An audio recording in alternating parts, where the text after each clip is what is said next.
कहानी उपकार का पुरस्कार की। ऊना नगर में धर्मपाल नाम का एक सेठ रहता था। उसके 4 पुत्र थे। उनमें मुद्रापाल सबसे छोटा था। मुद्रापाल सरल हृदय, भोला एवं सीधा साधा युवक था। वह अधिक शिक्षित भी नहीं था। धर्मपाल का देहांत हो गया। बड़े भाइयों ने मुद्रापाल के भोलेपन का लाभ उठाकर सारा धन आपस में ही बांट लिया तथा मुद्रापाल को धमकाकर घर से निकाल दिया। बेचारा मुद्रापाल भाइयों से लड़ने के लिए किसी भी हालत में तैयार नहीं था। वह घर से दूर रहकर जीवन यापन करने लगा।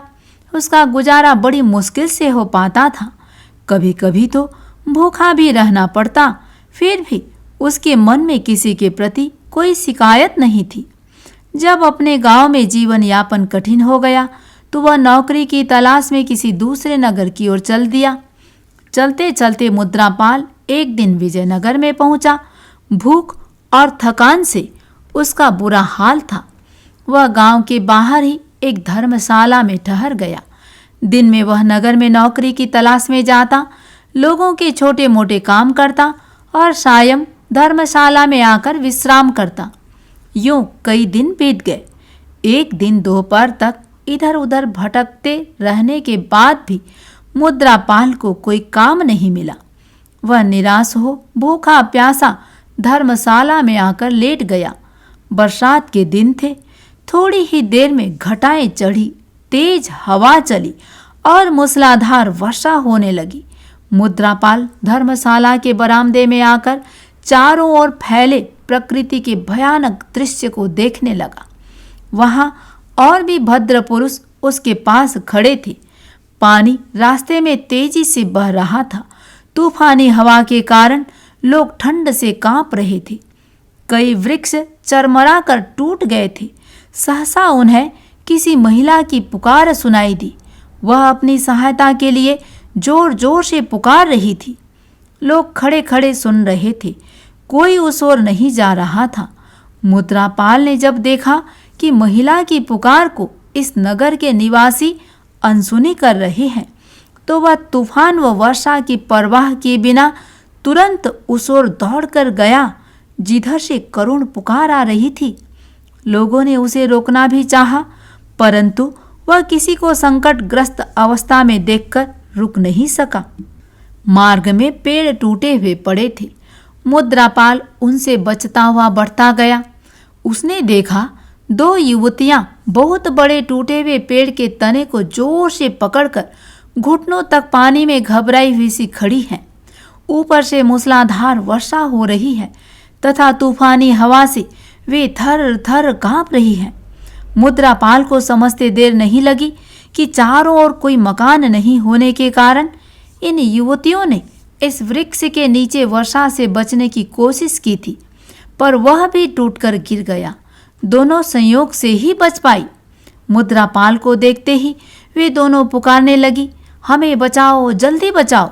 मुद्रापाल ने कहा, आप घबराए नहीं, मैं आ गया हूँ। कहता हुआ वह गिरे हुए वृक्ष की डालों के बीच से निकलता हुआ उनके पास जा पहुंचा। एक एक कर बड़े साहस और श्रम के साथ वह दोनों को मार्ग की ओर ले आया तथा धैर्य बंधाते हुए धर्मशाला के बरामदे में पहुंच गया। मुद्रापाल ने उनसे कहा, अब आप सुरक्षित हैं। अपने कपड़े निचोड़कर आप विश्राम कर लें, बहुत थक गई होंगी। यह कहकर उसने अपनी कोठरी में दोनों को पहुंचा दिया। मुद्रापाल जब अपने गीले वस्त्रों को निचोड़कर वापस आया तब उसने देखा दोनों कंबल में लिपटकर एक कोने में बैठी हैं। उसे देखते ही वे बोली, आज तो निश्चित ही मृत्यु थी। बड़ी मुश्किल से कंपी रुकी है। आप नहीं बचाते तो हम वहीं। मुद्रापाल ने बीच में ही बात काट कर कहा, नहीं नहीं, ऐसा मत कहिए। मैं नहीं आता तो क्या, कोई और आकर आपको बचाता। यह तो सभी का कर्तव्य है। अब हमें जल्दी हमारे घर पहुंचा दीजिए। पिताजी चिंता कर रहे होंगे। हम तो मौसम अच्छा देखकर उद्यान में घूमने आई थी कि यहाँ फंस गई। कन्याओं की बात सुनकर मुद्रापाल बोला, चलिए यह कंबल ओढ़े रहिए, वर्षा तो कम हो गई किंतु तेज हवा अभी चल रही है। और इसी प्रकार बातें करते हुए तीनों धर्मशाला से चल दिए। राह में उसे ज्ञात हुआ कि उसके साथ चलने वाली तरुणियां विजयनगर के प्रमुख जौहरी की पुत्री धनवंती और उसकी सहेली है। इसी बीच मुद्रापाल ने भी अपने जीवन का साधारण सा परिचय दे दिया। वैसे तो धनवंती कोठरी में पड़े सामान से ही उसके विषय में बहुत कुछ जान चुकी थी। धनवंती के घर पहुंचने पर उसके पिता ने संतोष की सांस ली। अब तक चिंता से सब घरवाले परेशान हो रहे थे। सेवक भी चारों ओर धनवंती को ढूंढने गए थे, पर निराश होकर लौट चुके थे। जौहरी ने मुद्रापाल का बड़ा उपकार माना तथा ससम्मान उसको अपने पास बिठाकर बातचीत करने लगा। धनवंती ने बीच में ही बताया, ये काम की तलाश में यहाँ आए हैं। कुछ ही देर में धनवंती स्वयं भोजन लेकर उपस्थित हुई और पास बैठकर आग्रहपूर्वक मुद्रापाल को भोजन कराने लगी। भोजन के समय उसने मुद्रापाल का पूरा परिचय जानने हेतु बातों का सिलसिला छेड़ दिया।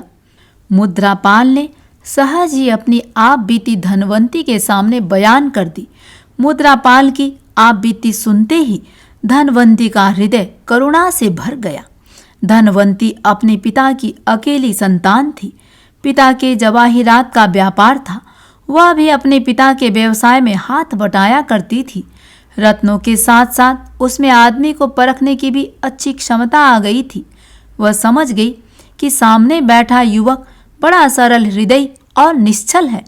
उसके यह चिंतन भी आने लगा, इस युवक ने साहसपूर्वक तुम्हारी रक्षा की है, तुम्हें भी इसको सहयोग देना चाहिए। फिर वह सोचने लगी, मैं किस तरह इनका सहयोग कर सकती हूँ। मन में जब यह प्रश्न उठा तो उसने एक बार फिर मुद्रापाल की ओर देखा। वह सुंदर था रूप से, स्वस्थ था शरीर से और सरल था मन से। उसने फैसला कर लिया कि वह इस युवक को ही जीवन साथी बनाएगी और उसे श्रेष्ठता की उस ऊंचाई पर पहुंचा देगी जहां साधारण आदमी के लिए पहुंचना सहज नहीं है। रात्रि को मुद्रापाल जब वापस अपनी धर्मशाला में जाने के लिए तैयार हुआ तो धनवंती ने उसे रोक लिया। उसके पिता ने भी जोर देकर कहा, अब तुम्हें यहीं रहना है बेटा, और काम भी यही करना है। जाओ अतिथि गृह में जाकर विश्राम करो, वहां सब व्यवस्था हो गई है। यह सुनकर मुद्रापाल ने धनवंती की ओर दृष्टि फेंकी तो उसने भी आंखों से अनुरोध किया, जिसकी वह उपेक्षा नहीं कर सका। कुछ ही दिनों में मुद्रापाल की विनम्रता, कार्यकुशलता तथा सूझबूझ से धनवंती और उसके पिता अत्यंत प्रभावित हो गए। धनवंती ने अवसर देखकर अपने मन का निश्चय भी एक दिन अपने पिताजी के सामने रखा। सुनकर वे अत्यंत प्रसन्न हुए। जब मुद्रापाल के सामने उन्होंने विवाह का प्रस्ताव रखा तो उसने इनकार कर दिया। कहने लगा, मैं घर से निकाला हुआ अत्यंत निर्धन एवं साधारण व्यक्ति हूँ। आपकी गुणशीला सुपुत्री को मेरे साथ सुख मिलना कठिन है। मैं उसके बिल्कुल योग्य नहीं हूँ। धनवंती को जब यह ज्ञात हुआ तो वह मुद्रापाल के पास पहुंची और अपने ठोस तर्कों और समर्पण भाव के आगे उसे झुकने पर विवश कर दिया। धनवंती की इच्छानुसार उसका विवाह बड़ी धूमधाम से संपन्न हो गया। पिता ने 1.25 लाख स्वर्ण मुद्राएं दहेज में दी। उनकी तो इच्छा थी कि पुत्री और दामाद दोनों ही उनके साथ रहें, पर धनवंती का लक्ष्य कुछ और ही था। वह इन सब के लिए तैयार नहीं हुई। मुद्रापाल धनवंती को साथ लेकर वहां से विदा हो गया। वे दोनों वहां से चलकर विशाला नगरी में जा पहुंचे। वहां पहुंचकर मुद्रापाल ने जवाहिरात का व्यापार प्रारंभ कर दिया। धनवंती पति को आवश्यक बातें बताने लगी। बड़े बड़े जौहरियों के साथ मुद्रापाल के अच्छे संबंध बन गए। वह उनमें उठने बैठने लगा। विशाला नगर के प्रमुख जौहरियों में उसका नाम गिना जाने लगा। जब मुद्रापाल हर तरह से सक्षम हो गया तो धनवंती ने उससे अपने जन्म स्थान ऊना चलने के लिए कहा। मुद्रापाल को पत्नी की बात ठीक लगी। उसने ऊना पहुंचकर एक बड़ा मकान खरीदा और वहीं व्यापार आरंभ कर दिया। थोड़े ही दिनों में नगर के प्रमुख धनपतियों में उसकी गणना होने लगी। उसको विशाला के प्रमुख जौहरी के रूप में आसपास के सभी नगरों में सम्मान दिया जाता था। एक दिन किसी भोज में जब लोगों को ज्ञात हुआ कि विशाला का वह प्रमुख जौहरी तो उनके नगर का मुद्रापाल ही है, तो लोगों के आश्चर्य का ठिकाना नहीं रहा। ऊना नगर के पुराने साथी मुद्रापाल के पास पहुंचने लगे। उसके तीनों बड़े भाई भी पहुंचे।